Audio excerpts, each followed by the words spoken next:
Space कम होने की वजह से बार बार डिस्कनेक्ट हो जाता है।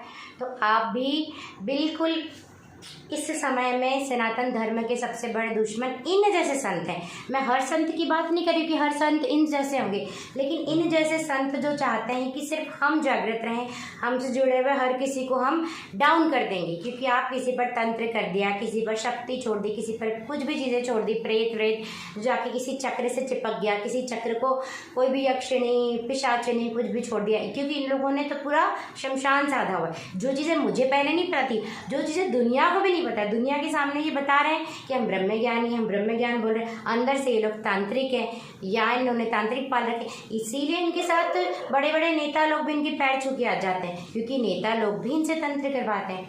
अरे आप दुनिया के कल्याण के लिए तंत्र करो, मैं कहती हूँ बुरा नहीं है, आप देश के लिए तंत्र करो, पर आप अपने सन्यासियों पर तंत्र कर रहे हो और मुझ पर तंत्र कर रहे हैं ताकि मैं इनसे जुड़ जाऊं, इनको समर्पित हो जाऊं और ये फिर मुझे बुझा दे। मैं सत्य को प्राप्त कर लिया, मैंने इनसे दूर रहकर गुरु कृपा अखंडता इस अस्तित्व को प्राप्त हो गई। तो ये लगातार तंत्र कर रहे हैं, 8 महीने तो हो गए इनको ये तंत्र करने की कोशिश तो बहुत समय से कर रहे हैं। लेकिन अगस्त में, लास्ट अगस्त को जब ये आए तब इन्होंने मेरा कुछ चीज़ उठा ली होगी, तो ज़्यादा तंत्र कर पा रहे हैं। तो जब 8 महीने हो गए अगस्त से अभी तक, अगस्त सितंबर अक्टूबर नवंबर दिसंबर जनवरी फरवरी मार्च, है ना, अप्रैल, तो कितना टाइम हो गया, इतने महीने हो गए, अभी तक इनका पेट नहीं भरा। इतने महीने से अटैक कर रहे हैं, इतनी धूर्तता। भगवान प्राप्त हो गए मुझे और दुनिया को दिखा रहे कि हम तो, कभी बोल रहे हैं हम इसके कर्मों का फल दे रहे हैं, कभी बोल रहे हैं इसकी परीक्षा ले रहे हैं, कभी बोल रहे हैं इसको फिर भगवान मिलेंगे। भगवान तो मुझे मिल चुके हैं, आप इन लोगों की धूर्तता पर तो अब ये दयनीय स्थिति में पहुंच चुके हैं ये लोग। लेकिन क्योंकि मैं तो इतनी स्ट्रांग हूँ और मुझे भगवान शंकराचार्य भगवान जी का इस शरीर को, इस जीव को इतना आशीर्वाद है, भगवान का, परिवार का, तो मैं ये कह पा रही हूँ कि दयनीय है ये लोग की स्थिति। धूर्तता और नीचता भी इनको देख के नज़रें झुका लेंगे, इस तरीके की हरकतें कर रहे हैं। क्योंकि मैं तो इस सब से गुजर गई, अगर कोई आत्महत्या कर लेता तो डर के मारे। तो अगर एक अभी साध्वी ने हरिद्वार के एक आश्रम में आत्महत्या कर ली थी पिछले साल या कुछ 1 साल पहले। जो बच्चे अपने घर बार को छोड़कर तुमको समर्पित होने आ रहे हैं भगवान को पाने के लिए, और तुम उन पे तंत्र कर देते हो, तुम उन पे तंत्र कर देते हो, तो वो शरीर में आ जाते हैं। देखिए, आप साधना करोगे तो आप शरीर और मन से पार हो जाओगे, आपकी कुंडलिनी जागृत, तो एक डिस्टेंस क्रिएट हो जाएगी। और अगर कोई आप तंत्र कर देता हो, वापस से शरीर में आ गए, आप शरीर में आ जाओगे तो शरीर की चीज़ें आपके अंदर जाग जाएंगी, जिन चीज़ों से आप ऊपर उठे हो, और वो चीज़ें जागेंगी तो आप ना इधर के रहे ना उधर के रहे। आप इज्जत से शादी करते, आप घर परिवार के साथ रहते, तो आप उधर के रहते इज्जत पाते, आपको सीधे सीधे इज्जत मिलती दुनिया की। अब आप इस दुनिया में आ गए तो यहाँ पर ये लोगों ने आपसे भगवान भी छीन लिए तंत्र करके, आपको शरीर में भी ले आए, और फिर आपको ये क्या करेंगे, किसी से संबंध बनवा देंगे नाजायज। ये इनका सच है। ऋषि परंपरा बोलते, तुम ऋषि हो, तुम सन्यासी हो, तुम ऋषि नहीं हो, ठीक है। वो लड़की की क्या स्थिति होती होगी, एक आश्रम में पटक दिया, नाजायज संबंध है, इनसिक्योरिटी इतनी ज़्यादा, उससे उसकी साधना भी पूरी तुम लोगों ने छीन ली। तो तुमसे बड़ा इंसानियत का, सनातन धर्म का दुश्मन कौन है? तुम जैसे लोगों से बड़ा कोई भी नहीं है। जो लोग इनको पैसा देते हैं, जो इनके भक्त हैं, जो बाहर वाले, उन पर तंत्र नहीं करेंगे, उनसे तो पैसा मिल रहा है। और इन लोगों से क्या मिल रहा है हमें, इनसे हमें क्या मिला, और ये हमसे ऊपर नहीं पहुंच जाए किसी दिन, तो जो हमको समर्पित हो हम उनको तंत्र करवा के, उनको शरीर में ला के, उनको नाजायज संबंधों में विचारों को डालकर, इतना बड़ा महापाप करके उनको किसी आश्रम का सेवा भार दे देंगे।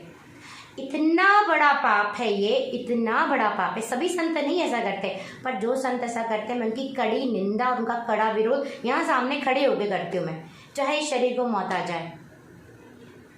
स्वामी परमानंद गिरी और साध्वी ऋतंबरा मुझे इसी में डालना चाहते थे, इसलिए मैंने इनको छोड़ा। और अभी भी मुझ पर तंत्र इसीलिए करवा रहे हैं क्योंकि इनको दिख गया है कि जगत कल्याण के लिए निकली है ये लड़की। तो आप लोग भी किसी को समर्पित मत होना, खुद की साधना करो, सच्चे दिल से करो, सेवा करो, बाहर से सेवा करो, बाहर से ज्ञान सुनो, किसी से मत जुड़ो। और ध्यान रखो कहीं आप पर वशीकरण तो नहीं कर दिया गया है। और अगर आप किसी को गुरु भी बना रहे हो तो देख कर बनाओ, जिसको लालच नहीं हो, जिसको लोभ नहीं हो, जिसको मोह नहीं हो, जिसको पद प्रतिष्ठा का लालच नहीं हो, जिसके पास भले ही ज्ञान नहीं हो, चलेगा। जिसके पास भले ही प्रसिद्धि नहीं हो चलेगा, लेकिन जिसके अंदर लोभ नहीं हो, जो सच में वैरागी बनकर शिव बनकर बैठा हो ना, उसको गुरु बनाओ, उसको बनाओ शिव। ये बहुत परख आवश्यक है। जरूर जो दिखता है वो सच नहीं है, जो दिखता है वो सच नहीं होता है, ठीक है। और गुरु बनाने के बाद भी गुरु के सानिध्य में साधना कीजिए। सत्य तक आप पहुंच भी जाएं तो पहले प्रोटेक्शन सीखिए, फिर दुनिया को बताइए। एंड दुनिया को बताइए प्रोटेक्शन करने के बाद। मैं चाहती हूँ कि ज़्यादा से ज़्यादा लोग सत्य तक पहुँचे, जगमग जागृति तक पहुँचे, अखंडता तक पहुँचे, सबको गुरु कृपा मिले, सब हिंदू बने, सबको हिंदू होने का प्रसाद मिले, सबको सनातन धर्म का प्रसाद मिले। मैं चाहती हूँ कि सब अधिक से अधिक लोग जगमग जागृत हों, अधिक से अधिक लोग सत्य में अखंडता में प्राप्त हो, अधिक से अधिक लोगों को अखंडता का प्रसाद मिले। इससे ज़्यादा मैं कुछ भी नहीं चाहती, ना इससे ज़्यादा कुछ शंकराचार्य भगवान चाहते हैं, क्योंकि इस जगत की जगमग जागृत भोर तभी होगी जब अधिक से अधिक लोगों को सत्य ज्ञान होगा, ब्रह्म ज्ञान होगा, और साधना के और गुरु कृपा के और ईश्वर कृपा के माध्यम से अधिक लोग अखंडता में स्थापित होंगे, यानी सत्य में, यानी जाग जाएंगे, जागृत हो जाएंगे। जहाँ पहुँचने के बाद पता चलेगा ये सब सपना था, ये सब माया था, सिर्फ मैं सत्य हूँ, बाकी जीव भाव माया है, निद्रा है, सपना है, स्वप्न है। जो स्यापा चल रहा है ना, जो सारा मन का स्यापा, ये स्वप्न है। जब मन चुप हुआ और जब ऊर्जा पूर्ण रूप में जागृत, मैं बार बार कहती हूँ, उसे अखंडता कहते हैं, अखंडता। जब श्री चक्र, जब शिव यानी शून्यता, यानी मन पूरा चुप, ठीक है। इसीलिए ऐसी मुद्रा लगती है, ध्यान से सुनिए, अखंडता की मुद्रा है।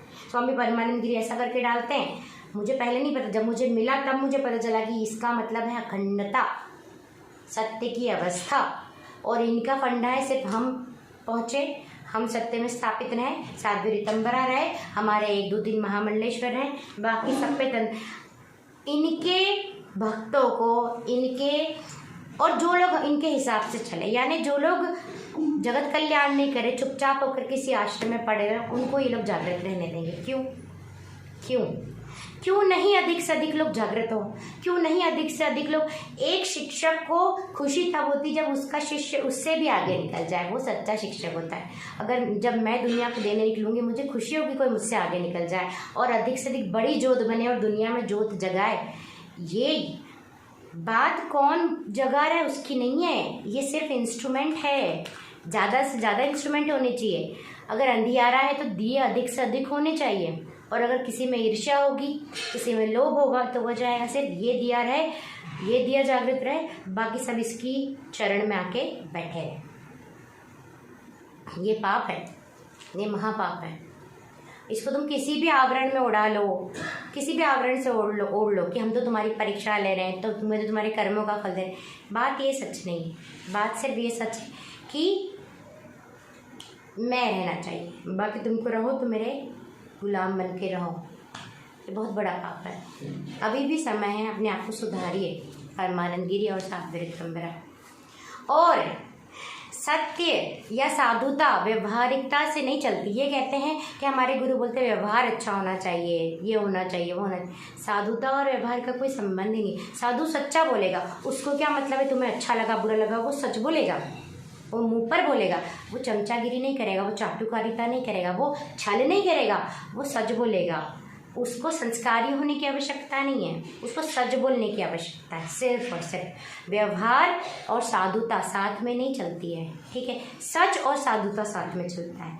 सच, निष्कपटता और साधुता साथ में चलती है। सच बोलता है साधु, सिर्फ सच, सत्य में स्थापित है और वो सच बोल रहा है, और उसका किसी से राग द्वेष और बैर ही नहीं है, तो वो क्या बोलेगा, लेकिन तुम्हारे लिए सच बोलेगा वो। और ये कहते तुम्हारा व्यवहार सुधारो, हमारे मतलब हमारे चमचे बन जाओ, कुल मिला के ये है। तो इस तरीके के संतों से आप दूर रहिए, अपना विवेक जागृत रखिए, अपनी साधना कीजिए, ब्रह्म ज्ञान सत्य ज्ञान को समझिए, अपने उपनिषदों को खुद उठाकर पढ़िए।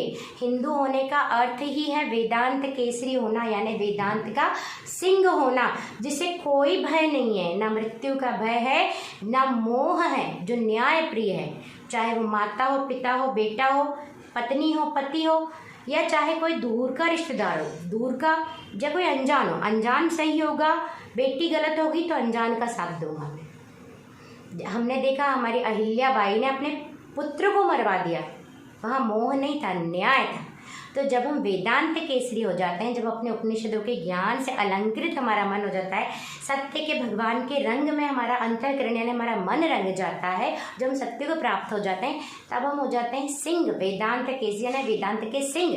सिंह यानी जो एक ही है, जंगल का शेर। और वैसे भी हम एक ही हैं, दूजा तो कोई है ही नहीं। जब हम सत्य में स्थापित तो हमें पता चल गया कि दूजा तो कोई है ही नहीं। और ये शरीर से हमारी असंगता में हम जीने लगते हैं, तो शरीर छूटने का भय नहीं होता, तो हमें कोई खरीद नहीं सकता। हमारे अंदर का ईमान जाग जाता है, और हमें ईमान जागे हुए जगमग जागृत ईमान जिनका जागा हो, जिनमें भय ना हो, जिनमें लालच ना हो, और जो